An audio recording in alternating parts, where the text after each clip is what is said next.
gabarna haddii aan ku dhaho kuma noolid waqtiga xaadirka ah ee waxaad ku nooshahay tagtada soo layaab maaha. laakiin isuug aan ku fahansiiyey adduunyadan si aan u aragno waxaan u baahannahay iftiinkuna waxa uu ka samaysan yahay qurubyo ama mawjado loo yaqaano photons oo u baahan inay kasoo safraan iftiin kuna dhacaan shay. kadib shaygaas si aad u aragto photonskaas waxay kasoo laabanayaan shaygii oo waxay soo aadayaan indhahaaga oo ayadana qaadanayso waqti habeeraatee. sidaa darteed wax walba oo hortaada ka dhacayo wayba dhaceen markii ay indhahaagu arkayaan. laakiin maxaan u dareemi weynay waa su-aal isweydiin mudan. sababtu waxay tahay iftiinku waa shayga ugu xawaaraha badan koonkan oo aynu ku noolnahay. markaa waxay ku qaadanaysaa wax billions jeer ilbiriqsi ka yar si ay indhahaaga ugu soo dhacaan. laakiin si aynu u fahanno mawduucan waa inaan iftiinka dhaqaajinaa si waqtigaas ilbiriqsiga aadka uga yar uu isugu dardarsamo wax weyn oo la fahmi karana uu ka soo baxo.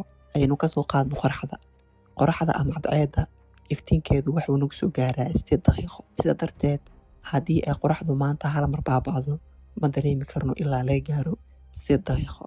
sababtoo ah photonskii 8 daqiiqo ka hor soo baxay bay ilaa hadda indhahaynu qabanayaan. tusaale kale oo qurux badan wuxuu yahay xidigaha aan habeen walba aragno. waxa u aragnaa sidii ay ahaayeen kumanaan iyo milyan sano ka hor. laga yaabay qaarkood inay mar hore baaba'een. sababtuna waa in xidigaha aad nooga fog yihiin ayna iftiinka xidigahaas ka soo baxa ee waqti weyn ku qaadanayso inayna soo gaaraan. okay, taas waanu isla fahnay.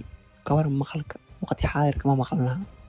jawaabtu waa maya. codka ayaana soo daaha in ka badan iftiinka. codku waa mawjado ayagana u baahan inay soo safraan si ay dhegtaada u maqasho. codka xawaarihiisa yaraantiisa xitaa bini'aadamka baa sameeyey walxo ka xawaaro badan codka oo loo yaqaano supersonic.